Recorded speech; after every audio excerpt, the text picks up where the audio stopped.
E a justificativa é essa, atendendo o pedido do vereador, do amigo Patrick, que nós podemos debater esse tema, e vou deixar o amigo Gerson Chad e a doutora Paula Francinetti para falar, que tem mais, logicamente, conhecimento nessa área, e vamos aguardar as palestras dos dois doutores que estão aqui nos aguardando.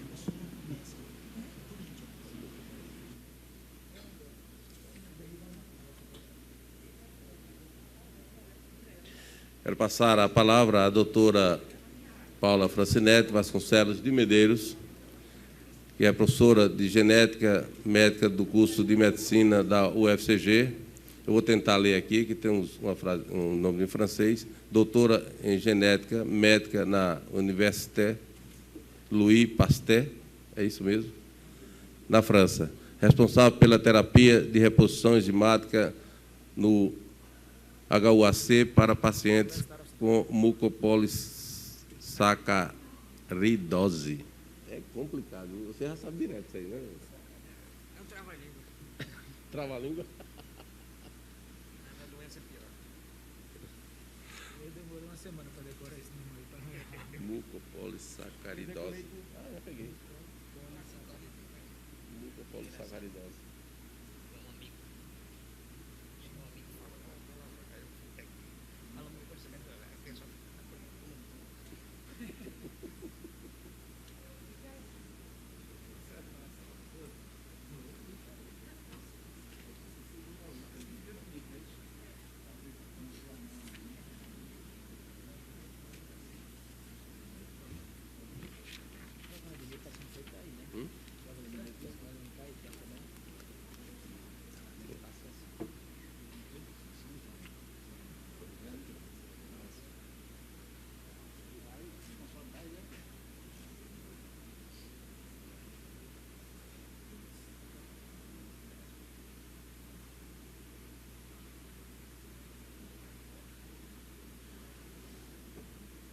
Vamos tirar aqui.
Boa tarde a todos. Muito obrigada a todos que fazem essa Câmara pelo convite para estar aqui hoje. E, em nome de Patrick, eu saúdo todos os presentes aqui.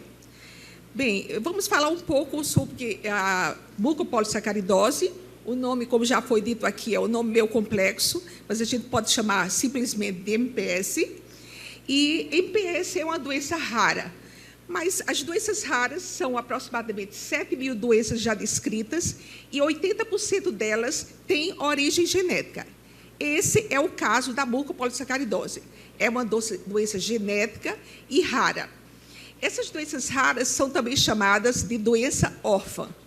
E o que é que seria doença rara? Em tese, seria um pequeno número de pessoas que são afetadas em relação à população geral. Mas, se a gente usar conceito mais técnico, então, nos Estados Unidos, seria menos de 1 por 200 mil, e na União Europeia seria menos de 5 por 10 mil pessoas afetadas por aquela doença. Então, mucopolissacaridose é uma doença rara. Existem 7 mucopolissacaridoses, que estão envolvidas 11 enzimas. Nós vamos falar especificamente da mucopoli 4A, que é a mucopoli de Patrick, que é também chamada de síndrome de Morquio. Na realidade, Morquio foi um pediatra uruguaio que verificou numa população de uma família de noruegueses que moravam lá, que 4 eram afetados por uma mesma doença. E não se sabia qual era, e depois chegou-se à conclusão que era, então, a síndrome de Morquio, e então foi atribuído o nome a esse pediatra uruguaio. Na realidade, quem tem síndrome de Morquio, ele tem uma mutação em um gene que codifica uma enzima.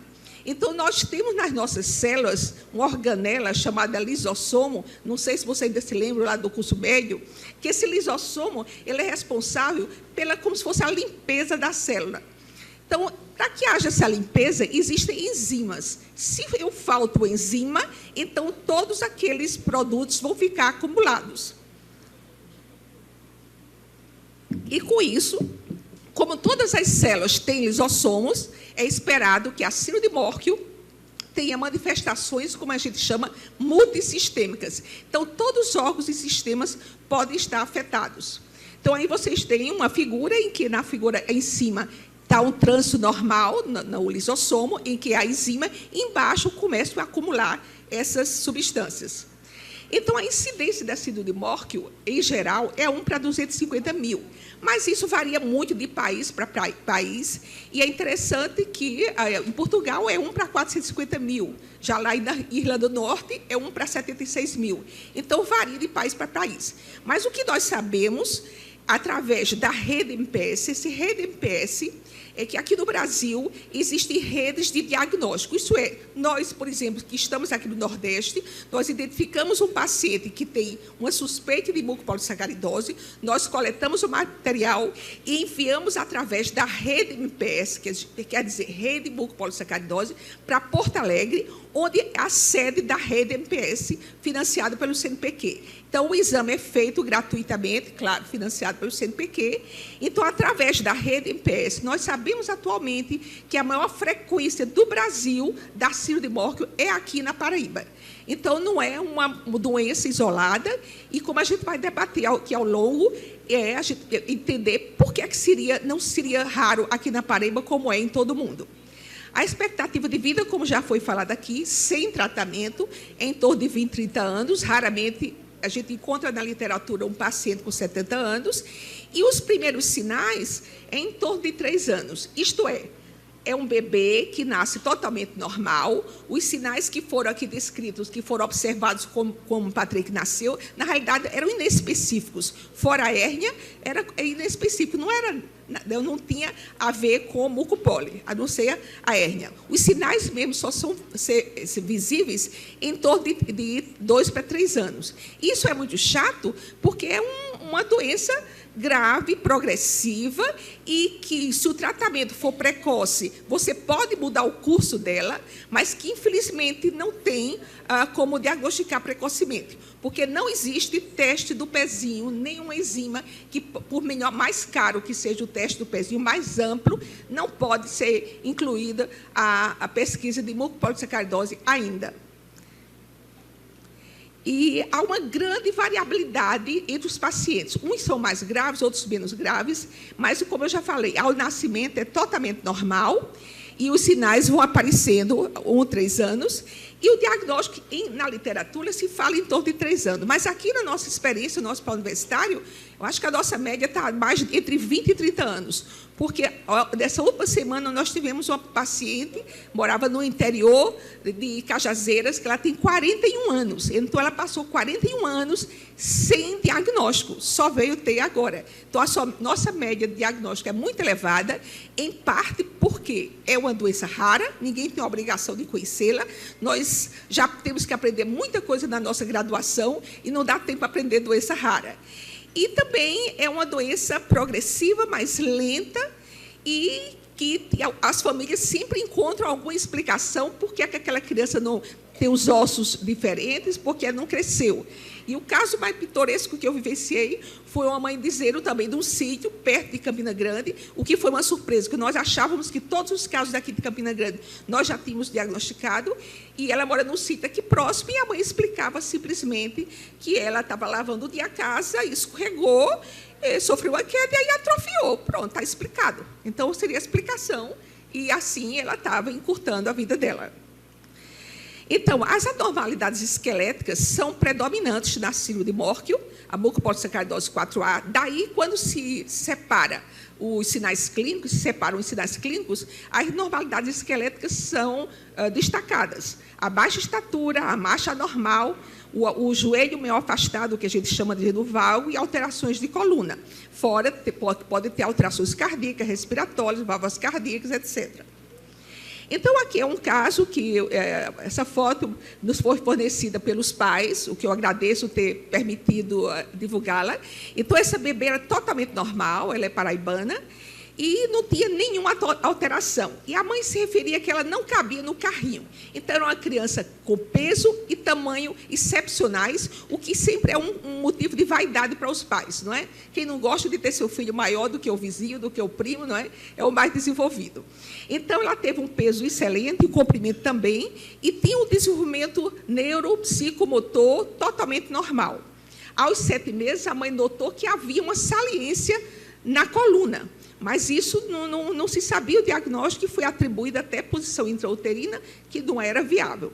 Só aos 22 anos é que ela recebeu o diagnóstico de MPS 4A, e aos 31 anos conseguiu entrar em tratamento através da pesquisa que ocorreu aqui em Campina Grande.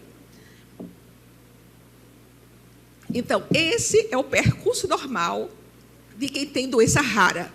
É uma doença rara que apresenta vários sinais, então vai-se por ortopedista, por cardiologista, por otorrino, por pneumo, e cada um vê a sua área e não tem a obrigação também de conhecer doença rara. E essa peregrinação, principalmente quando não tem centros de referência para a genética. E só aos 31 anos, então, que ela teve o diagnóstico. Aqui é ela, já aos 5 anos, que se vê que a irmã, 2 anos mais nova, já está bem mais alta, e ela já apresenta algumas deformações ósseas. É interessante porque, mesmo numa mesma família, os sinais podem ser totalmente diferentes. Quando a gente observa esses 3 irmãos, que são de Cajazeiras, a gente vê que a menina, que é a mais velha, a mais à direita, que teoricamente deveria ser a mais afetada, é a que tem os joelhos mais alinhados. Então, a mutação da doença não determina o quadro clínico. E aqui vai ressaltar que, apesar do comprometimento multissistêmico, a inteligência é normal. Está aí Patrick para mostrar, não é? E esse menininho, esse colega de Patrick aqui do meio, esse colega de Patrick que está aqui nessa foto do meio, ele está careca, não é porque ele está com algum problema no couro cabeludo, mas ele simplesmente passou no vestibular de Engenharia Elétrica da Universidade Federal do Rio Grande do Norte. Tá? Então, ele faz já o 2º ano de Engenharia Elétrica e participou da pesquisa aqui em Campina Grande também. Ele vinha toda semana para se tratar aqui, mas agora que terminou a pesquisa, ele voltou para o Rio Grande do Norte. Então, o que é que havia de tratamento para a síndrome de Morquio até dezembro de 2014, quando a Anvisa aprovou? Havia só anti-inflamatórios, esteroides, antibióticos, fisioterapia, TO, só esses tratamentos de apoio, mas nada específico. E aqui tem uma tabela de todos os tipos de mucopolissacaridose, então essas setas azuis mostram os tipos de mucopoli em que já existe a terapia de reposição enzimática. Isto é, se repõe a enzima da qual o paciente nasceu deficiente. E em vermelho está a mucopoli 4A, como eu falei. Ele não existia tratamento, só foi aprovado em dezembro de 2014, e antes disso só tinha acesso ao tratamento quem entrasse numa pesquisa internacional e que ocorreu inicialmente em Porto Alegre e Campina Grande, e depois para o Fernando Figueira, do Rio de Janeiro, também entrou. Então, foi uma experiência muito gratificante, muito bom para a Universidade Federal do Rio de Janeiro, Federal de Campina Grande, sediar essa pesquisa, uma pesquisa internacional com todo o controle que havia em tudo que os exames e todo o controle que havia na Europa e nos Estados Unidos era o que era feito aqui em Porto Alegre. Então, aqui estão os pioneiros da pesquisa, são os 8 pacientes. Aqui tem gente de João Pessoa, de Rio Grande do Norte, de Recife, do interior da Paraíba. E aqui a nossa equipe, como vocês sabem, ninguém faz nada só, enfermeiros e médicos que todos trabalharam nessa pesquisa, se encerrou agora, oficialmente agora em setembro desse ano. E, na realidade, foi o HU de Campina Grande e não o HU de João Pessoa que sediou essa pesquisa, em grande parte, porque foram esses pacientes aqui, esses 6 pacientes que tinham outro tipo de mucopolissacaridose, que há 8 anos estão conosco fazendo terapia de reposição enzimática. Então, a nossa primeira experiência, nós começamos a aprender o que era mucopoli com esses 8 pacientes, que há 8 anos se tratam aqui do tipo 6. Na realidade, agora a gente vai analisar por que esse número de pacientes aqui no Hospital Universitário de Campina Grande. Porque não é uma doença rara na Paraíba. Para começo, todas as mucopolissacaridoses, com exceção da tipo 2, são doenças que a gente chama de autossômica recessiva. Isso quer dizer, é um casal totalmente normal, mas que eles portam um gene defeituoso. E como os 2 portam o mesmo gene defeituoso, então tem 25% de chance de ter um filho com mucopolissacaridose. Tá? Então, é um casal totalmente normal e você não tem como prever só em nível de pesquisa, antecipadamente, se você vai ter um filho com mucopolissacaridose. Claro que todos nós temos genes defeituosos, mas a possibilidade de que o meu gene defeituoso seja igual ao do meu marido ocorre muito mais se eu for da mesma família, se for um casamento consanguíneo. E aqui na região Nordeste, os casamentos consanguíneos ocorrem 9% dos casamentos são consanguíneos, enquanto na região Sul, apenas 0,62%. Então, nós temos quase 15 vezes mais casamento consanguíneo aqui no Nordeste do que na região Sul.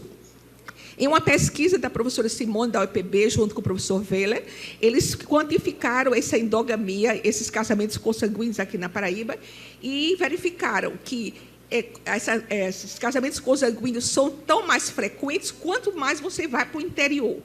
Então, a gente se pergunta por que tantos pacientes no Hospital Universitário de Campina Grande e não no Hospital Universitário de Campina Grande só tem 3. E aqui nós temos 43. Então, em parte, a gente atribui que a gente está mais próximo do interior, onde há mais consanguinidade, mais casamentos consanguíneos, e também por um processo tipo bola de neve. O HU se tornou uma referência de tratamento dessas doenças, então todo mundo agora já encaminha só para o HU, e nós nos tornamos, não oficialmente, centro de referência na Paraíba. Então, aqui todos os pacientes de mucopolissacaridose da Paraíba, como eles são distribuídos, aí vocês vejam que a distribuição dos pacientes é muito mais próximo de Campina Grande, então, talvez por contingências genéticas dessa região, da mesorregião da Borborema, isso a gente está estudando em parceria com a EPB, talvez pela origem étnica dessa região, ou também pela facilidade de diagnóstico ao acesso ao Hospital Universitário de Campina Grande. Então, como as pacientes que nós tínhamos mais do sertão eram pacientes que tinham um nível socioeconômico melhor, que vinham para o pediatra em Campina Grande, o pediatra em Campina Grande suspeitava que era mucopoli e nos encaminhava. Então, tem a dificuldade financeira também de acesso ao diagnóstico. Então, isso a gente começou a ver que havia grande frequência de pacientes com mucopoli da Paraíba e eles que provinham quase todos de uma mesma mesorregião, que é essa região da Borborema, principalmente do Cariri. Então, em 2012, já foi apresentado em um congresso em São Francisco, mostrando que aqui na Paraíba, aqui se colocou Nordeste, porque Paraíba ninguém ia saber, que havia um cluster, que quer dizer, havia uma maior frequência de mucopolissacaridose aqui na Paraíba.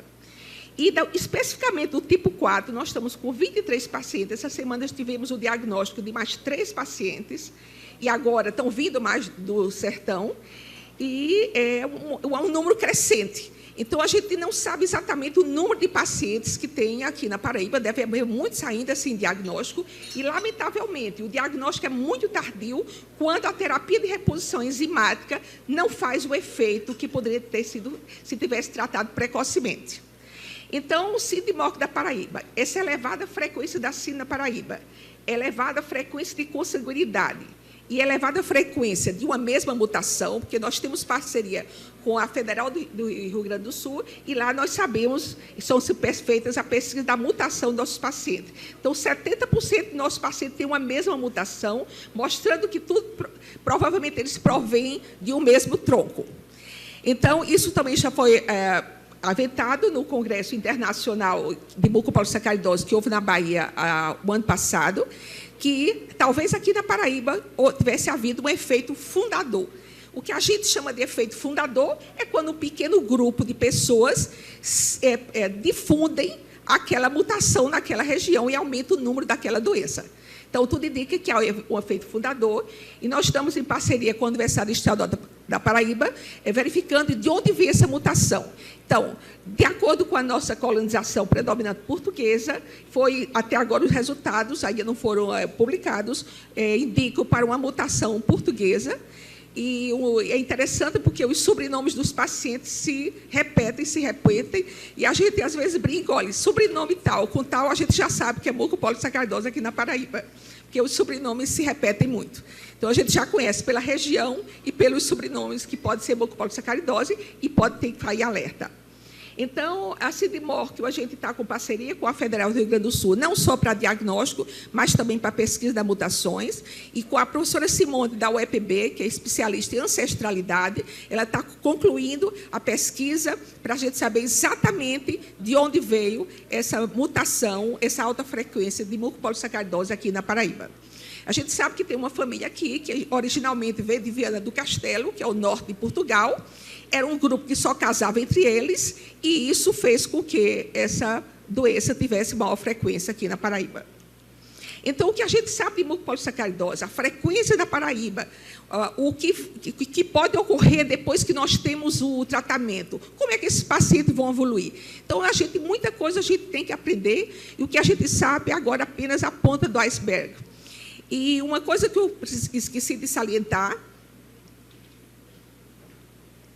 é que seria de extrema valia se nós tivéssemos, no teste do pezinho aqui na Paraíba, um rastreamento da mucopolissacaridose. Do ponto de vista técnico, isso é execuível, mas teríamos que sonhar com o Ministério da Saúde fazendo uma medicina, cuidados de saúde regionalizado. Então, se assim fosse, de maneira sonhadora, teríamos, então, um teste do pezinho que abrangesse a mucopolissacaridose 4A aqui na Paraíba. Então, para finalizar, eu me sirvo de um escrito que eu vi num site francês, Orphanet, que lá tem escrito que as doenças raras são raras, mas os doentes com doenças raras são numerosos. E eu completaria, sobretudo, aqui da Paraíba. Como ninguém nada faz só, agradeço a toda a nossa equipe do Hospital Universitário pelo apoio. Obrigada.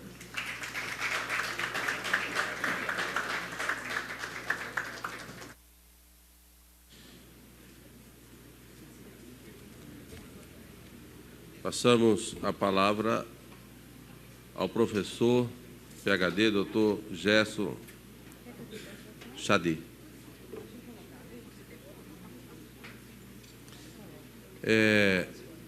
Eu quero só, antes de concluir as conexões, nós tivemos nessa casa aprovado por unanimidade, subscrito por todos os vereadores, um requerimento 1555, aprovado em 20 de outubro de 2015, de nossa autoria, que diz o seguinte, eu vou ler. Considerando que o Estado da Paraíba, através dos seus deputados federais e senadores, estão pleiteando a instalação do Hospital da Rede Sara Kubitschek, considerando que o município de Campina Grande é estrategicamente situado como polo, inclusive atendendo de forma pactuada na saúde dos 223 municípios, mais de 170, em torno de 80% dos municípios do Estado da Paraíba, utiliza a saúde em nosso município. Portanto, nada mais justo que esse hospital seja instalado em Campina Grande. Requeiro, em conformidade com o texto regimental e ouvido plenário, que a Câmara Municipal apela ao prefeito Romero Rodrigues para que coloque à disposição da rede Sara Kubitschek um terreno no complexo Aloysio Campos para a instalação desta unidade de saúde em nossa cidade. E ainda, apelemos aos nossos congressistas, visto todas essas facilidades nas considerações para que justifique a instalação em nosso município. Que a decisão seja encaminhada ao governo do Estado, à bancada paraibana, aos deputados federais, aos senadores, aos deputados estaduais e ao prefeito Romero Rodrigues. Foi aprovada em 20 de outubro de 2015 e já enviado, inclusive, já entreguei cópia ao senador Cássio Cunha Lima, aos deputados Rômulo Gouveia e Pedro Cunha Lima e ao prefeito Romero Rodrigues. Com a palavra, professor Gerson Chadi. Muito obrigado. Boa tarde a todos. Eu me sinto muito honrado de estar aqui em Campina Grande, nessa homenagem ao nosso querido amigo Patrick Dornelles. E, enfim, é um momento muito especial para o Patrick, para a família do Patrick e também para mim, que tenho acompanhado não faz muito tempo, né? Infelizmente, não faz muito tempo, essa jornada, esse trabalho e essa história do Patrick Dornelles.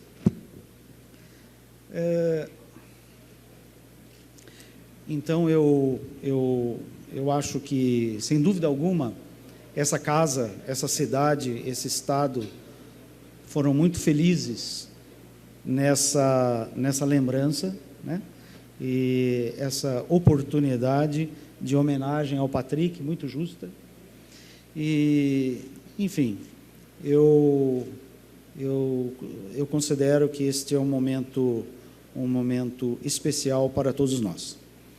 Eu quero agradecer ao presidente da casa, o vereador Pimentel, o vereador Murilo Galdino, pelo convite, para a oportunidade de eu estar presente aqui hoje e compartilhar essa alegria com o Patrick e também poder falar um pouco, né, sobre o que pensamos e o que estamos tentando fazer em relação às doenças raras. E, na verdade, isso é uma briga, é uma batalha que estamos aí traçando, vamos dizer assim, e já tivemos muitas surpresas, né, nesses últimos meses, pela acolhida lá em Brasília,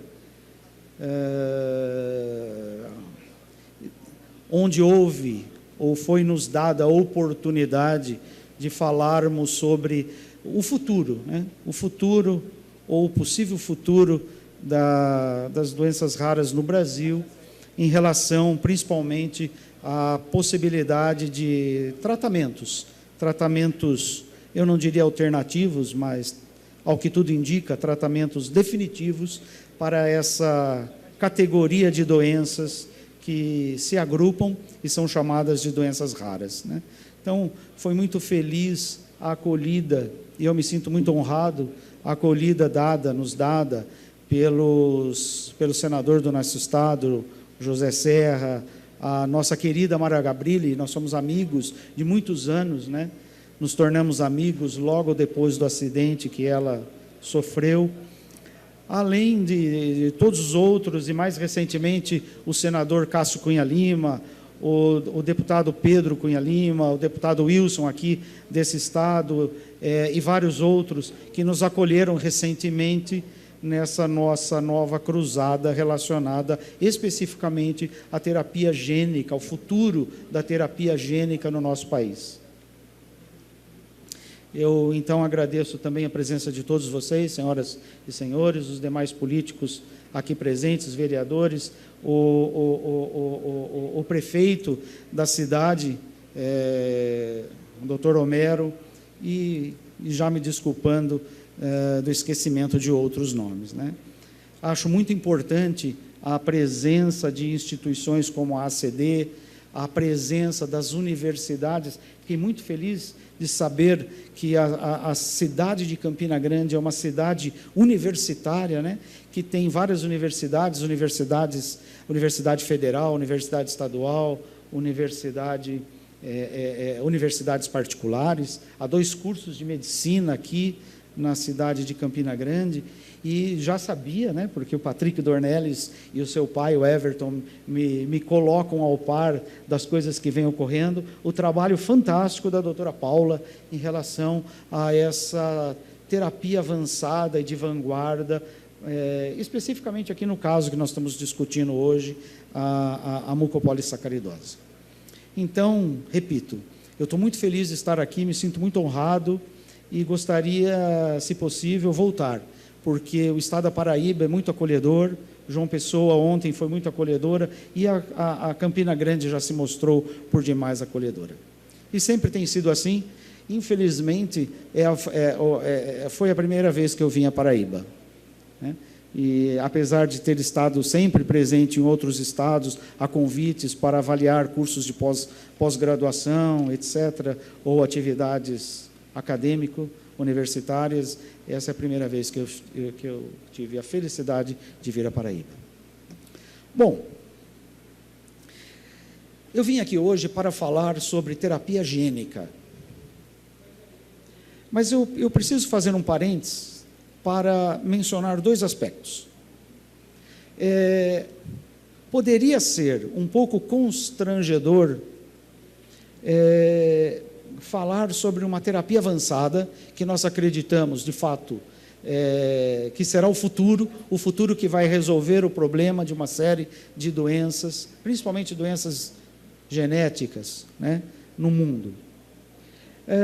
Quando essas doenças elas necessitam ainda de uma série de aspectos primordiais. Os pacientes portadores dessas doenças necessitam de uma série de aspectos importantes, né? Importantes já no diagnóstico. É lastimável, o Brasil tem uma dificuldade imensa de fazer o diagnóstico, principalmente diagnóstico genético, diagnóstico molecular em doenças raras. A minha experiência com mucopolissacaridose é pequena, e como professor da Universidade de São Paulo, uma universidade que o motor principal é a pesquisa, nós acabamos sendo obrigados a selecionar algumas doenças para desenvolver pesquisas com uma profundidade maior. Então, neste momento, nós estamos com um grande projeto numa doença rara, que é a chamada esclerose lateral amiotrófica. E a própria esclerose lateral amiotrófica, o diagnóstico é muito difícil. Nós temos a esclerose lateral amiotrófica, diferente da mucopolissacaridose, a maior parte dos pacientes não estão relacionados a uma mutação gênica, ou seja, ela não apresenta uma característica familiar, como a doutora Paula colocou aqui e apresentou para vocês. A esclerose lateral amiotrófica é um pouco diferente. Nos casos familiares, que são mais raros ainda, os pacientes não têm o diagnóstico, né? Apenas os pacientes que chegam ali em São Paulo, ou talvez aqueles que possam pagar um exame muito caro em outros estados, né? Os pacientes não têm o diagnóstico da sua mutação. Então, me pergunto, como nós vamos lidar com pacientes que não têm o diagnóstico? Como nós vamos aconselhá-los geneticamente? Então, no caso das doenças raras, e como a professora Paula falou, o diagnóstico ainda é o grande fator limitante, né? Então, para doenças raras, o grande desafio de uma nação é fazer o screening diagnóstico, como é assim chamado, né? Se para fazer o screening diagnóstico, pegar toda uma população de crianças e submetê-las ao screening de diagnóstico de doenças raras, é algo, se para uma doença, a mucopolissacaridose, já é um desafio, né? Existem outras muito importantes, como, por exemplo, a síndrome da imunodeficiência hereditária, né, gravíssima. Uma das variantes é que eu vou falar um pouquinho, a doença do menino da bolha, né, o diagnóstico ainda está por desejar. Aí outras barreiras ocorrem, né, existem, como todos os direitos que aqueles pacientes com doenças raras, e que são doenças de alta complexidade, são doenças que nós, na linguagem médica, falamos doenças de alta morbidade, ou seja, doenças que carregam sequelas muito importantes, né? Esses pacientes têm uma série de necessidades que muitas vezes nós observamos não são a eles oferecidas. Então, nós temos feito um trabalho em Brasília, nós participamos este ano de 4 audiências públicas sobre doenças raras e esclerose lateral amiotrófica, e esses são os aspectos principais discutidos. E aí, quando sobra tempo, nós falamos um pouquinho sobre qual é o caminho que o Brasil deve percorrer em relação a um tratamento efetivo para as doenças raras. Então, nós temos trabalhos, temos projetos, estamos realizando projetos clínicos com, por exemplo, células-tronco, né? Mas as células-tronco, elas não vão resolver a questão, né? E nós, o mundo considera que a terapia gênica, que eu vou explicar para vocês, é um grande caminho.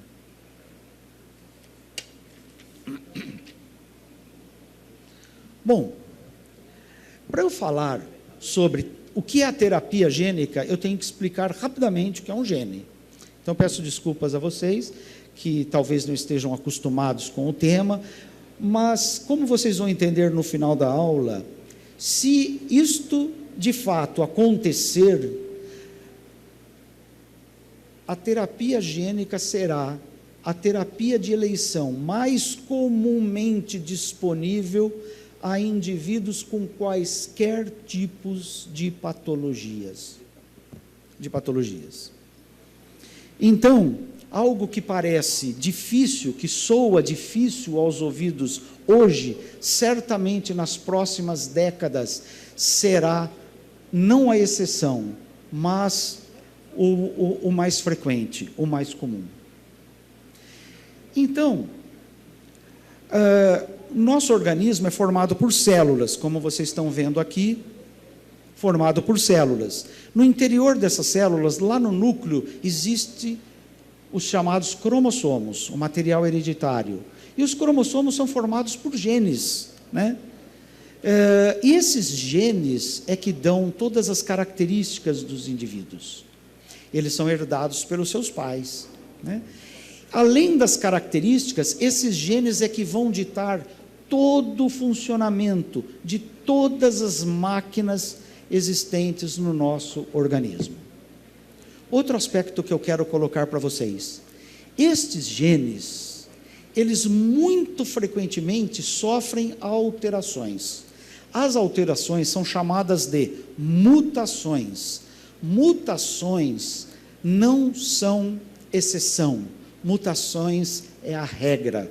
Nós estamos aqui hoje, seres humanos, inteligentes, cognitivamente avançados, não é isso? Em relação aos animais menos desenvolvidos, simplesmente porque nós somos frutos de mutações, mutações que deram certo.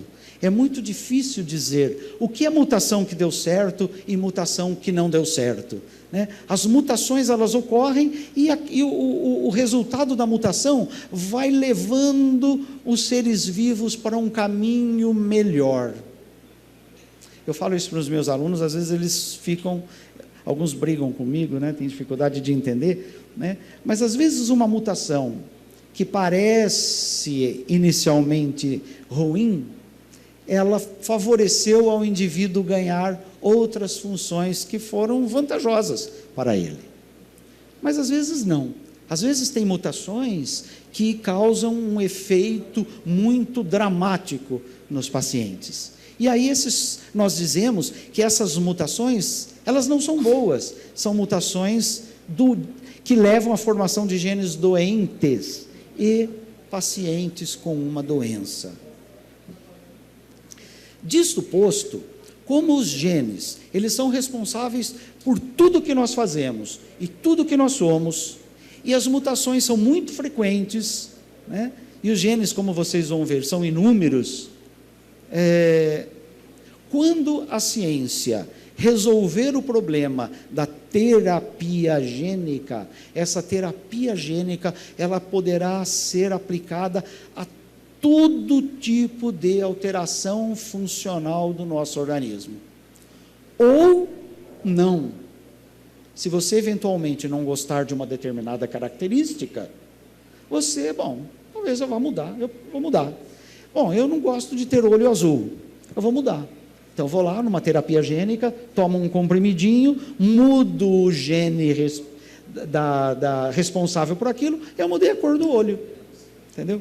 Bom, então é isso aí. É isso que o futuro aponta, né? Nós esperamos que no futuro, né, quando, por exemplo, o indivíduo for se consultar com o seu psiquiatra, né, o psiquiatra não receite a ele um gene que vá mudar, por exemplo, o seu caráter, né? Porque o caráter é algo que você recebe dos seus pais geneticamente, mas é lapidado após o nascimento. Mas essa também é uma possibilidade. Bom, então veja bem, essas estruturas helicoidais em formas de hélice, na verdade são duas fitas enroladas em forma de hélice, são chamados cromossomos. Pedaços desse cromossomo formam os genes. Então tem um gene do lado do outro, um gene do lado do outro. Cada gene é responsável por uma atividade, né? E um gene desse pode sofrer uma mutação que pode ser boa para o indivíduo. O meu organismo sofreu uma mutação pequena, uma mutação X, que me levou a ser mais musculoso. Isso existe. Que me levou a ter tendões mais fortes, me levou a ter vasos sanguíneos mais fortes. Bom, o que precisamos, qual é o desafio? O desafio é encontrar lá naqueles cromossomos todos, aonde está o determinado gene. Isso já foi feito. Então, e precisamos saber se aquele gene sofreu uma mutação ou não, né? Então, é esse tipo de atividade que a medicina vai caminhar a partir daqui. Hoje nós sabemos, e é fácil, você tem ali o cromossomo, o material hereditário, o DNA enrolado, você já sabe aonde está o gene X, Y, Z, que faz tais e tais funções. É fácil você chegar lá com uma tesourinha química e cortar aquele pedacinho e retirar de lá. Assim como é fácil você pegar um pedacinho de um gene bom, que em geral pode ser feito no laboratório, e levar esse pedacinho e colocar lá. Isso aí é a terapia gênica. Isso não é futuro, isso é realidade. Isso já está ocorrendo, agora está na fase da melhoria dessas atividades. Então, o futuro vai ser esse aí, né? Localizar o gene dentro ali do DNA, saber se aquele gene está alterado ou não, se aquela alteração é interessante ou não, e oferecer ao indivíduo, sob a forma de cápsulas, ou injeção, ou outro método, o gene que vai melhorar a situação. Isso é terapia gênica. Bom, as ferramentas para que isso ocorra. Como é que você vai pegar um gene bom e levar dentro da célula, lá no cromossomo, lá no material hereditário? Existem várias alternativas. A alternativa inicial é aquela que a ciência sempre imita a natureza, né? A ciência tem que imitar a natureza. Qual é o elemento que pega o seu material hereditário e consegue pegar o seu material hereditário e meter lá dentro do cromossomo de um outro ser? É o vírus. É o vírus. É muito fácil, porque o vírus é uma célula tão... É uma célula, não, é um elemento tão rudimentar que ele só tem uma camada protetora e o seu material hereditário, né? Então, ele precisa de uma outra célula para se reproduzir. E ele faz isso colocando o seu material hereditário junto com o material hereditário da célula. Quando a célula se reproduz, ele reproduz também o material hereditário do vírus. Pronto, está feito.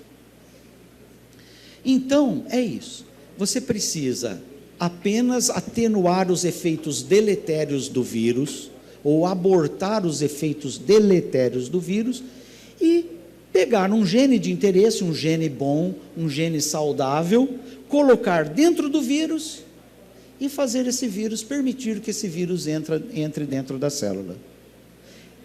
Levar para dentro da célula esse gene tratamento, esse DNA tratamento, né? Esse DNA tratamento vai se impregnar no DNA original do indivíduo e, como lá naquele material hereditário tem um DNA doente, o DNA bom vai facilmente substituir as ações deletérias promovidas pelo DNA ruim, né? Então é isso aí que esta figura de baixo mostra. Se você tem lá dentro do núcleo um DNA mutado que é ruim, ele vai... Como é que ele funciona? Ele vai fazer com que a célula produza um elemento ruim, uma proteína ruim. E essa proteína, ela vai ou alterar a célula na sua forma, ou ela vai alterar a célula na sua função. Em geral, na sua função. A célula passa a não trabalhar bem. Quando você coloca, através de um vírus, um pedaço do gene, que é o correto, o saudável, esse gene entra dentro da célula e a célula passa a não mais produzir a proteína ruim, passa a produzir a proteína boa. E a célula, então, tem restabelecido o seu funcionamento normal. Isso é a terapia gênica. Bom, rapidamente aqui, para não tomar o tempo de vocês, só para dizer, olha, como isso avançou? Da onde veio isso? Quanto tempo isso levou, né? Então, a primeira característica sobre hereditariedade nos seres vivos foi falada por Mendel em 1886, por ali, né? Onde ele percebeu que plantas como, por exemplo, as ervilhas, né? Elas carregam fatores de hereditariedade, fatores que passam de pai para filho. Algumas décadas depois, cientistas mostraram que esta hereditariedade, ela está dentro do núcleo da célula, em estrutura chamada de DNA. Dois indivíduos ganharam um prêmio Nobel por mostrar que este DNA é formado por duas fitas de forma helicoidal localizado dentro do núcleo. Em seguida, é o famoso modelo de Watson e Crick da molécula de DNA. Em seguida, pesquisadores foram capazes de produzir esta molécula complexa, o DNA, no laboratório. Pronto. Então, hoje é possível construir genes no laboratório, desde que você saiba como o gene tal é formado. Se você tem a sequência de DNA daquele gene, você consegue produzir um gene no laboratório. Isso é fácil. Isso a gente faz diariamente nos nossos laboratórios para o estudo de doenças. Pelo método chamado sequenciamento do DNA. Pelo sequenciamento do DNA, você é capaz de dizer como esse gene, ele está bom ou ele não está bom? Tem mutação ou não tem mutação? Pronto. Isso num gene específico. Você faz isso para todos os genes possíveis e imagináveis. Então, foi muito importante, em 1963, Sanger descrever a metodologia do sequenciamento do DNA. Alguns anos depois, outros pesquisadores a partir desse sequenciamento do DNA, conseguiram determinar o código genético.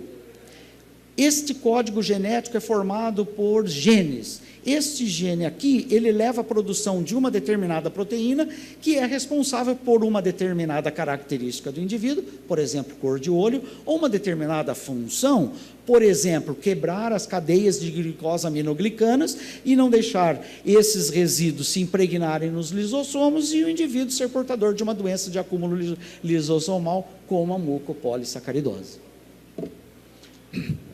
A partir disso, então, você já tem acesso ao material hereditário, tem acesso, você conhece o material hereditário do indivíduo e você já consegue diagnosticar doenças hereditárias, construir genes e aconselhar famílias em relação aos problemas hereditários que a família carrega.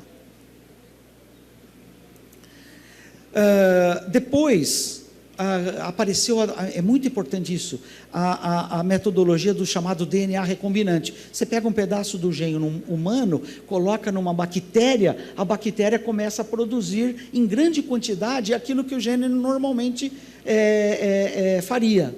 Então, se o indivíduo, por exemplo, ele tem a incapacidade da produção de uma determinada enzima ou de uma determinada proteína, porque o seu gene está mutado, se você consegue construir aquele gene no laboratório, colocar numa bactéria, a bactéria vai começar a produzir aquela proteína e aquele gene em grande quantidade. Você pode tirar aquela proteína e aquela enzima em grande quantidade. Você pode pegar aquilo e tratar o paciente com o produto disso que os genes fizeram e produziram pela bactéria. Muito bem. Só indo mais rapidamente, depois foi importante o conhecimento do DNA para toda a investigação policial forense, a medicina forense, que vocês sabem muito bem, né? Muito bem. Em 1990, teve início a terapia gênica clínica. Eu vou contar a historinha para vocês logo depois. Não faz muito tempo. Mas todo esse conhecimento do DNA hoje ampliou-se e já permeia as nossas vidas, e a gente muitas vezes nem sabe, né? Em 1994, os órgãos regulatórios americanos dos Estados Unidos aprovaram o consumo de alimentos geneticamente modificados, alimentos que foram geneticamente modificados para se tornarem mais resistentes, ou então para produzir quantidades aumentadas de determinadas substâncias que naturalmente eles não produziriam, ou seja, o enriquecimento alimentar. Mais recentemente, o teste de DNA passou a ser importante, ficou muito famoso o caso Simpson, o caso do Bill Clinton e a sua secretária, né? Tudo foi esclarecido através de testes de DNA. Mais recentemente foi feita a primeira clonagem, isso é muito importante, a partir de uma célula adulta, do material hereditário de uma célula de um animal adulto, foi possível construir um clone idêntico a esse animal. O primeiro foi a famosa ovelha Dolly. Isso é de uma importância tremenda para a medicina. Não é importante, claro que tem as suas implicações éticas, né? Porque você clonar seres humanos tem uma consequência social, enfim, que eu não vou entrar aqui em detalhes, e que não é interessante. Mas você clonar animais, por exemplo, para doar órgãos, doar células, é muito importante. Muito bem. Indo para frente, nos anos 90, como eu disse, né? Os pesquisadores pegaram genes humanos, né, e colocaram os genes, que é uma sequência de DNA, uma parte pequenininha, e colocaram em bactérias. Essas bactérias passaram a produzir proteínas. A primeira experiência foi feita com insulina. E a insulina produzida pela bactéria, a partir do gene humano colocada lá, passou a ser útil para tratar pacientes diabéticos. Isso é uma forma de terapia gênica. Mas o primeiro experimento foi no menino, na síndrome da imunodeficiência hereditária e, enfim, combinada, em que o paciente tinha uma determinada mutação e, a partir de então, ele deixava de produzir células de defesa, deixavam de produzir determinadas moléculas que eram muito importantes para a defesa do organismo. Ou seja, por causa de um erro genético, o indivíduo tinha uma deficiência do sistema imunológico. Então, pela primeira vez, o que foi feito? Foi retirado células, células tronco desse indivíduo, foi levado para o laboratório. No laboratório, essas células receberam os genes normais, né? Os genes normais em relação àquelas substâncias. Esses genes foram incorporados a essas células tronco, e aí essas células tronco retornaram para o paciente. O paciente teve a sua sintomatologia amenizada. Como existe uma série de probleminhas técnicos que têm que ser resolvidos, no primeiro momento, essa forma de tratamento, ela levava a uma cura temporária, mas isso tem evoluído bastante e melhorado bastante. Então, para a definição, né, terapia gênica ou geniterapia, nós estamos vendo ali um pedacinho do DNA, onde está um gene, né, que é o protagonista da nossa história. Então, até eu coloquei escrito que é importante, é uma técnica ainda experimental. Não existem tratamentos para terapia gênica. Tudo que é feito ainda é experimental. Como a professora Paula disse, ela está fazendo um estudo, né? O estudo não é um tratamento, ainda é um ensaio clínico. É nessa fase que nós estamos para todas essas abordagens. Eu vou dizer para vocês um número de ensaios clínicos com terapia gênica que correm no mundo por esse momento. Então, é uma técnica experimental que usa genes para tratar ou prevenir o aparecimento de doenças. Ela ainda é apenas testada em doenças que não têm cura. Então, vamos lá, o que faz? Substituir genes mutados que causam doenças por cópia saudável do mesmo gene, reparar um gene anômalo, inativar ou destruir um gene anômalo com funcionamento inadequado, introduzir no organismo um novo gene e o que é muito interessante, regular o grau de atividade ou inatividade de um gene. Muitas vezes um gene não está funcionando bem, não porque ele seja mutado. Tem muitas doenças que estão relacionadas a funcionamento inadequado de determinado gene. Então, se você conseguir tratar esse gene, você facilmente resolveu o problema. Outra mensagem rápida que eu queria passar para vocês sobre terapia gênica é o seguinte: a terapia gênica ela pode abordar todas as células do organismo, são chamadas células somáticas. Você está tratando um indivíduo, mas também há a possibilidade de você tratar os gametas, o espermatozoide e o óvulo, né? Ou seja, uma determinada família carrega uma mutação, você pode tratar os gametas e aí os indivíduos, a nova geração vai nascer sem aquela patologia, porque não vai carregar mais o gene mutado. Então, no futuro, é uma brincadeira, mas no futuro é mais ou menos assim. O indivíduo vai num consultório médico ou numa enfermaria e ele não vai ser mais olhado como o ciclano, beltrano, enfim, o José Maria. Ele vai ser, é uma brincadeira, né? Ele vai ser olhado, você é o genital, você é o genital, você é o genital, que estão recebendo as terapias, ou irão receber as terapias gênicas específicas para cada gene. É bem isso, como vocês vão ver já já. Então, resumindo, porque fica cansativo, já é um desafio, né?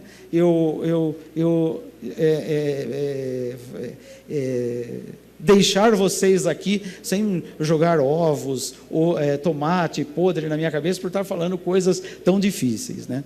Mas é assim, olha, para entender, tem ali o DNA ele O DNA ele é colocado dentro do vírus, o vírus é colocado dentro do paciente, o vírus ele leva esse DNA sadio para dentro das células e a célula passa a então produzir as moléculas de interesse. Bom, o vírus é essa coisinha aí, né? Ó, ele tem um DNA, o DNA azul é do vírus, né? Você pega o vírus bom e coloca ali dentro do DNA do vírus. E o vírus entra no organismo. São muitos vírus. Tem vírus que é difícil você trabalhar, é problemático. Você pode causar... às vezes é difícil você controlar a resposta do vírus. A inativação do vírus pode não ser tão adequada assim. Você pode levar para o indivíduo outras doenças virais. Tem aspectos que estão sendo muito bem resolvidos, né? Mas, enfim, uma vez lá, o vírus leva isso para dentro do núcleo e a célula tem o seu DNA tratado. Essa é a terapia gênica. Então, são duas formas de terapia gênica. Vocês vão ouvir muito isso. A terapia in vivo e a terapia ex vivo. Terapia in vivo é aquele em que o vírus que carrega o gene bom é injetado diretamente no indivíduo. Essa é terapia in vivo. Terapia ex vivo. Tira-se células do doente, leva para o laboratório e você trata as células. Você vai colocar os vírus nessa célula. Aí você tem a oportunidade de examinar se a incorporação do DNA foi boa ou não. Você examina a qualidade daquelas células e coloca de novo no indivíduo. O indivíduo, esse tipo de terapia é chamado de terapia ex vivo.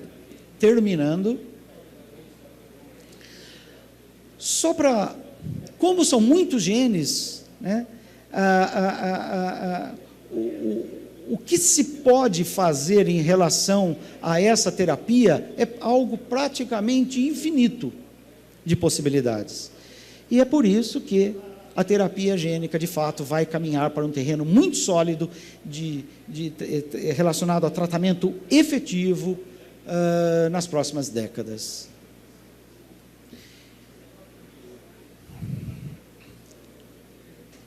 Todas as doenças podem ser abordadas, não apenas as doenças raras e não apenas as doenças genéticas. E é esta mensagem que eu quero deixar aqui para vocês, né?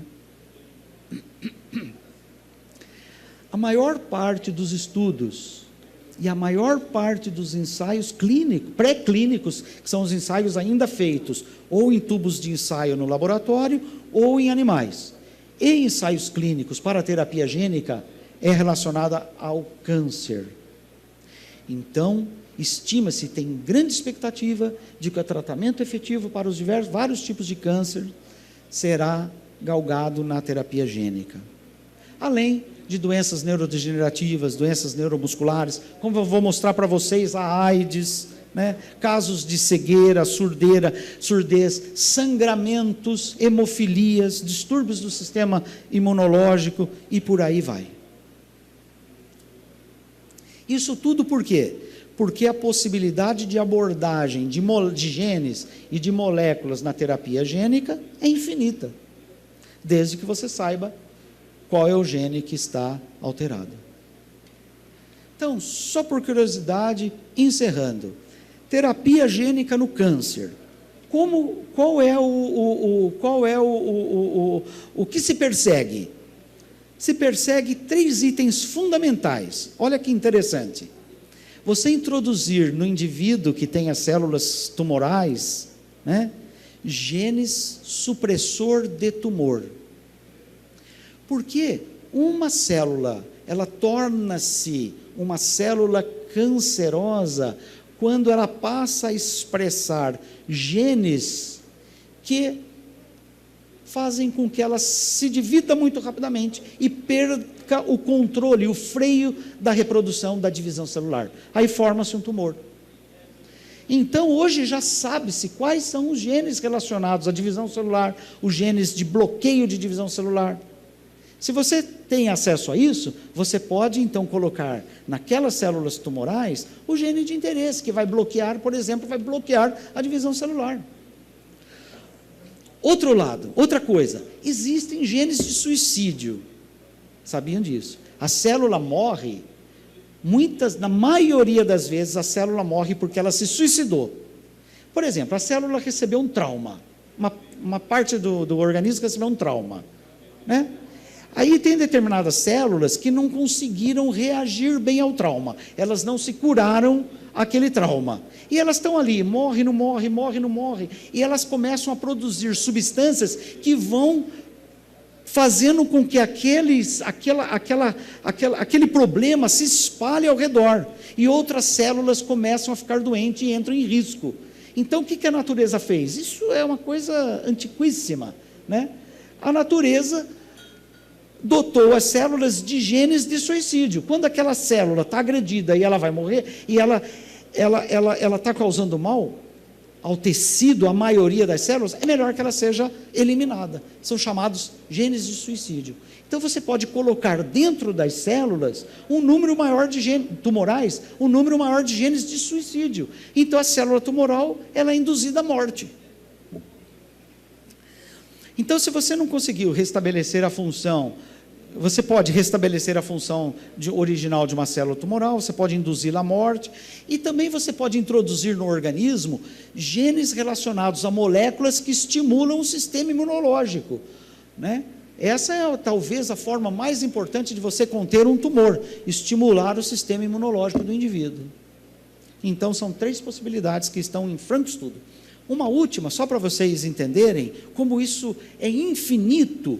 Quando um tumor começa a crescer rapidamente, ele precisa de energia. A energia vem de onde? Vem do sangue. Então, dentro de um tumor, existe a proliferação muito rápida de vasos sanguíneos. Isso alimenta o tumor, faz com que o tumor até cresça mais rapidamente, né? Então, hoje você encontra quais são os genes que destroem células que formam vasos sanguíneos. Se você destrói as células que formam vaso sanguíneo, os vasos sanguíneos não serão formados ou serão eliminados, falta energia para o tumor, o que acontece? O tumor morre.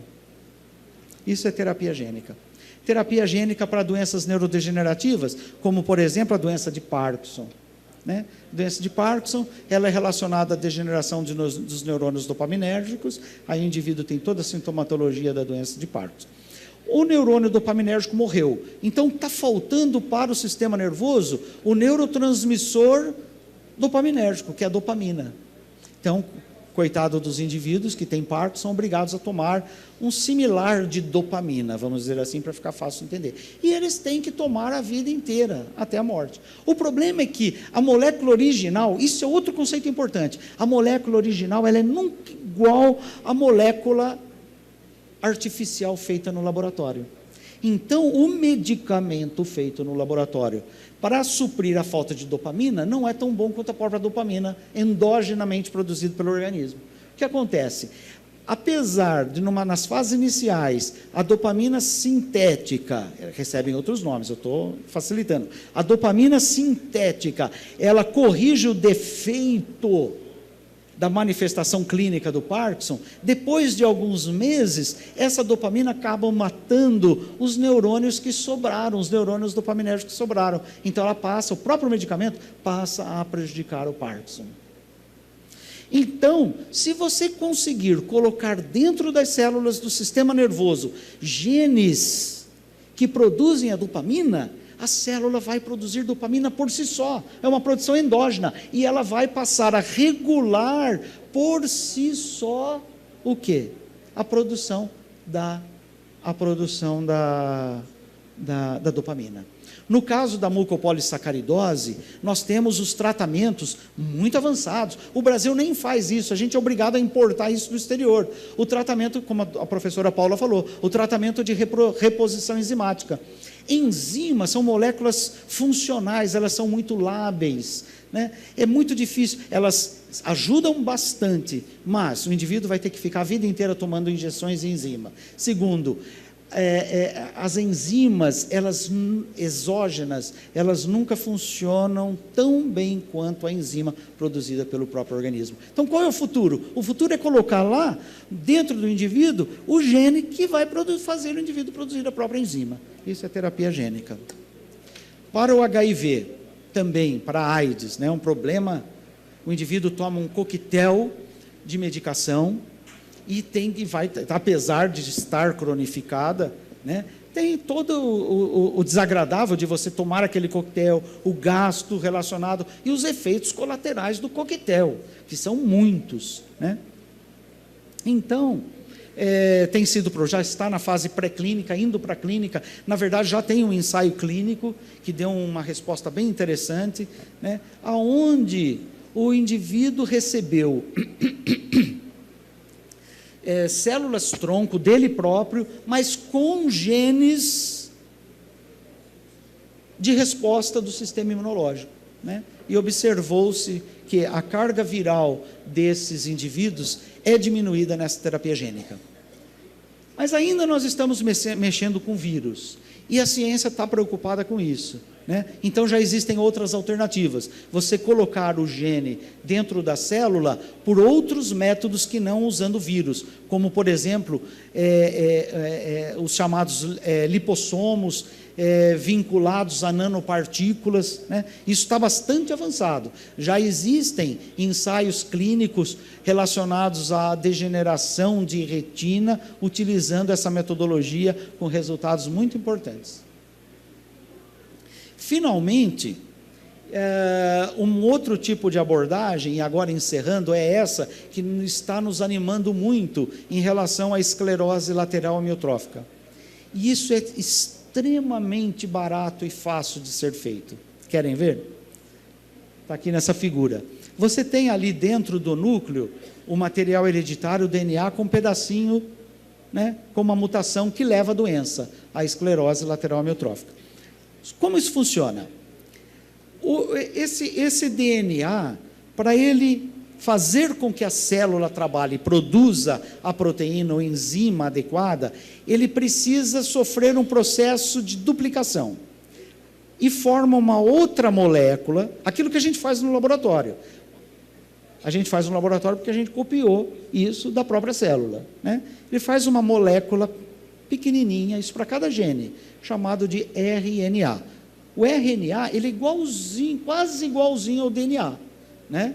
Mas é um RNA. O RNA, ele sai do núcleo da célula, ele vai para o citoplasma. E lá no citoplasma, ele faz com que a célula produza a proteína ou a molécula específica. Quando o gene está alterado, essa sequência vai produzir um RNA alterado e uma proteína alterada. Então, o que foi desenvolvido recentemente, né? Já que é tão fácil você construir uma molécula de DNA, talvez seja fácil você construir uma molécula de RNA. Vamos trabalhar? Vamos. Coloca lá no computador. Olha como é fácil. Coloca no computador qual é a sequência de um DNA. Tá. Aí o computador pergunta: você quer construir um DNA ou você quer construir um RNA? A diferença é pequenas coisinhas entre elas. Eu quero construir um RNA. Ele vai construir um RNA. Mas aí, veja bem, como essas moléculas, elas trabalham em espelhamento, se você construir um RNA na sequência invertida, ele vai grudar no RNA doente, e vai abolir a capacidade dessa célula produzir a proteína alterada.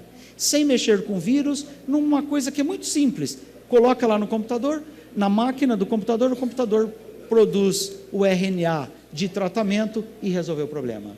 Isso está avançando para a esclerose lateral amiotrófica e nós estamos muito felizes e acompanhando isso, e queremos fazer isso no Brasil, se tivermos recursos para a pesquisa.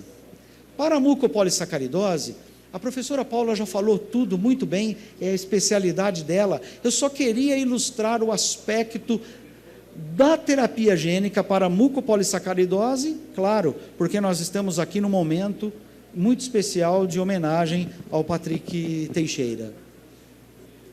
Para todos os tipos de mucopolissacaridose, tipo 1, tipo 2, tipo 3, tipo 4, tipo 6,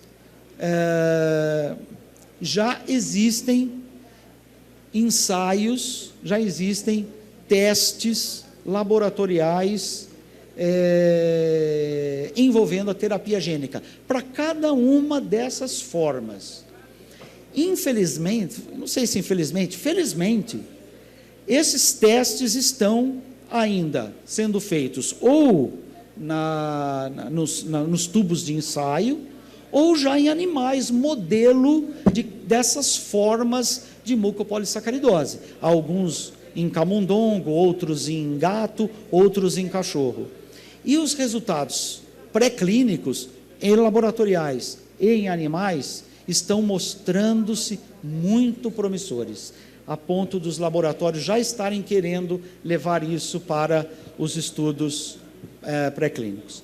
Para terminar, só mostrar que os ensaios de terapia gênica acontecem em praticamente todos os continentes, inclusive na América do Sul, inclusive no Brasil, os ensaios envolvendo as moléculas de RNA. E aí discute-se uma coisa muito interessante. Bom, se você pode receber qualquer tipo de gene para qualquer tipo de atividade, então, alguns indivíduos já estão buscando genes que possam melhorar a sua performance, melhorar a performance muscular de atletas, melhorar a performance cardíaca de indivíduos cardiopatas ou não, melhorar a performance do sistema circulatório e aí por diante. Então, já se discute a formação de superatletas, né, e super-homens com a terapia gênica. E aí, como vai ficar isso no futuro? A terapia gênica e o doping gênico no meio do esporte. Muito obrigado pela atenção.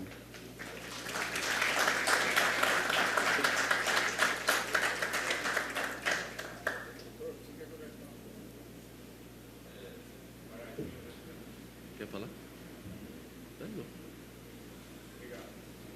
Eu vou convidar a senhora Carolina Vieira, a vice-presidente da Associação de Deficientes e Familiares da Paraíba. Ela quer dar uma palavrinha. Nós agradecemos.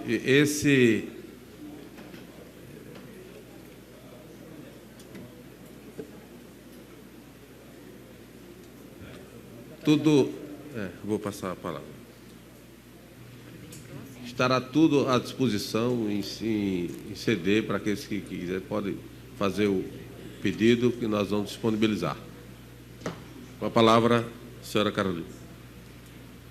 Então, boa noite, boa tarde, boa noite a todos e a todas, porque eu faço referência aqui também a todas as mulheres que estão nesse espaço, Queria saudar a mesa na pessoa do Patrick, tá? Me desculpem aí todas as autoridades, mas eu, enquanto pessoa com deficiência e amiga, não poderia me negar a essa saudação, Queria dizer que para nós, enquanto associação, porque eu sou vice-presidente da Associação de Deficientes e Familiares, hoje estou aqui representando o presidente, que é o Francisco Isidoro, que é uma pessoa com deficiência também, que tem os trabalhos jurídicos, que ele também trabalha no tribunal e, infelizmente, não pôde vir, mas eu estou aqui na condição de representante. Quero dizer, Patrick, para você e, mais precisamente, para Everton e para a mãezinha, que, para nós, enquanto instituição, enquanto pessoa com deficiência, é um prazer ter esse grande homem representando a gente aí no cenário nacional e no cenário local, em prol da luta das políticas das pessoas com deficiências. Não é à toa que estamos aí com essa campanha de Eu Quero um SARA aqui na Paraíba, e aí os estudos científicos de multipolissacaridose, que todos os profissionais que estão aqui representando os estudos, e aí a gente tem aqui, prefeito, um município que é referência já científica, tanto do ponto de vista de universidade estadual, quanto de universidade federal, e também o hospital universitário. Então, assim, eu trago essa palavra enquanto representação, tá, Patrick? Que para nós é uma honra vir prestigiar esse momento de hoje. E venho, viu, Everton? Enquanto pessoa com deficiência, assim como o Patrick, assim como você que é família, assim como as pessoas que integram essa política, venho dizer, venho trazer um outro olhar aqui. Espero que todos que estejam aqui, principalmente os representantes do campo político, e aí eu falo do Pedro, falo de Romero, falo dos outros vereadores que aqui estão, que nós precisamos ampliar a perspectiva de diálogo sobre as pessoas com deficiências e sobre as causas que nós, enquanto população, enfrentamos. A região Nordeste tem um perfil de adesão de pessoas, e a gente fala de pessoas, que integram essa condição de deficiência, sejam por condições consanguíneas, como a professora apresentou, que a gente tem um perfil aqui populacional que primo casa com tio, casa com prima, casa com irmão, casa com... Seja por doenças adquiridas, e aí por patologias, por síndromes que são, né, por conta de patologias, seja por doenças adquiridas, ou por deficiências adquiridas, por várias lesões, assim como a minha, que foi um trauma de acidente. O Nordeste tem um perfil populacional, tem um campo demográfico aí, geograficamente, que identifica a população do Nordeste como classe C e D, que compra moto para trabalhar todo dia e morre nessas estradas, que tem uma série de pessoas com lesões crânioencefálicas que ficam na cama dos hospitais de trauma e depois saem pessoas com deficiências e com inúmeras patologias. Para além dessa luta que a gente, que Patrick traz, que são as de doenças raras, que a gente está querendo e traz para cá essa questão do Instituto, né, de Pesquisa de Doenças Raras para ser ampliado aqui, e aí saldo o prefeito já aqui antecipadamente já disponibiliza também o terreno para além da inclusão aí da campanha do SARA, também para o Instituto de Pesquisas de Doenças Raras. Nós precisamos ampliar o discurso enquanto bancada, enquanto representação institucional, que o Nordeste tem um perfil de inclusão das pessoas enquanto população para a condição de deficiência. A microcefalia, o surto está instalado aonde? Na região Nordeste, Campina Grande, Pernambuco. Nós não estamos falando dos casos de síndrome de Guillain-Barré. Nós não falamos aqui do número de pessoas com deficiências que são adquiridas. Olha, nós instituímos a poliomielite, que foi o maior número de inclusão de pessoas com deficiência e de adesão, em 84, se eu não me engano, não é aqui que são os estudiosos, em 84. A condição de pessoas de inclusão de pessoas com deficiência hoje são por questões que aí surgem, que são questões atuais, mas e que se cercam na região do Nordeste.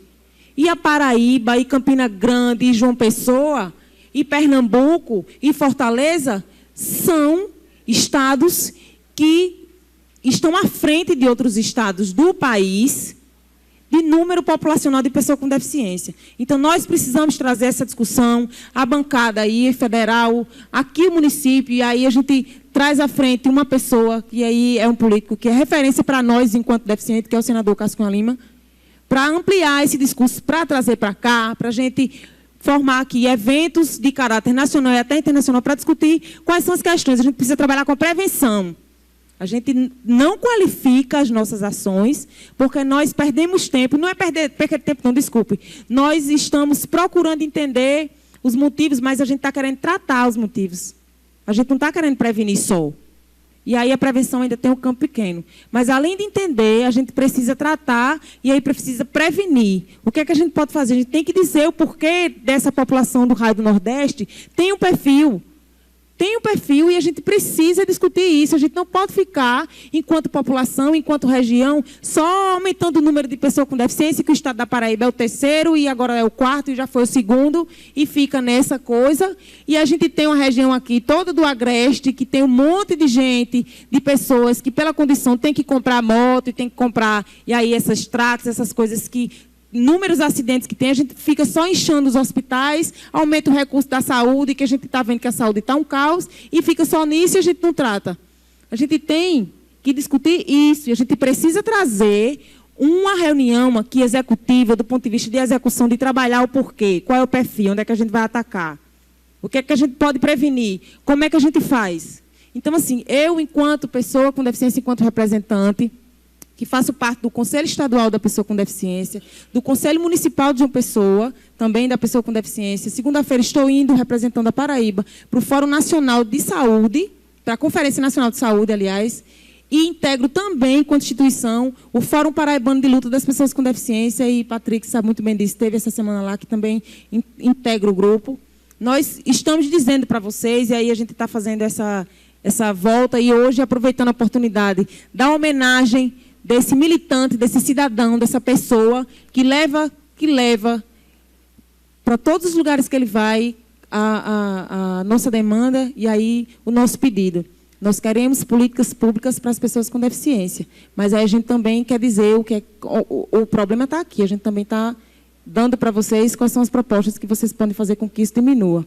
Então, assim, a gente tem que pensar que, para além do que a gente tem, outros casos estão surgindo e a gente continua como se estivesse esperando. A gente não pode continuar assim. Nós não podemos continuar, nós não podemos fazer de conta que o Nordeste, aí Campina Grande e o Estado da Paraíba estão sendo referências de campos e estudos, mas também estão sendo referência para o número de população que aumenta a cada dia. E a gente não pode deixar isso passar. E aí, Patrick, eu sei que a sua fala também é na defesa, por isso que eu estou falando, já pedindo desculpa, mas integrando. E aí, Pedro, você que representa o campo político do ponto de vista federal, nós precisamos trazer essa discussão para o campo do Nordeste. E aí, Campina Grande, e aí o Estado da Paraíba tem condição de trazer isso para cá. Vamos discutir, vamos fazer uma reunião executiva, e aí com todas as instâncias representativas, para a gente dizer, o Nordeste está assim, esse é o perfil da população, a gente precisa discutir por quê. Por que tantas pessoas, por que a população daqui, por que aumenta? O que é que a gente pode fazer? Então, assim, esse é o meu pedido, eu deixo aqui. Peço desculpa mais uma vez, mas aí eu tenho certeza que Patrick também faz essa fala comigo. Nós precisamos discutir políticas públicas para as pessoas com deficiência do ponto de vista de executar. Vamos qualificar as nossas intervenções. Tá certo? Parabenizar mais uma vez e dizer, pai, que para mim é um orgulho conhecer vocês e conhecer essa pessoinha aqui. Que não é mais pessoinha, que agora ficou de maior, que agora... Pois é, né? Então, estou voltando a João Pessoa, peço desculpa a vocês, porque eu vou ter que me retirar, porque a estrada é um pouco longa, mas parabenizar esta casa na pessoa do presidente e do vereador Cássio, que foi o autor da propositura, tá certo? E parabéns. Estou feliz, porque estou entrando numa casa, inclusive, que é acessível, porque a da minha terra não é. Obrigado.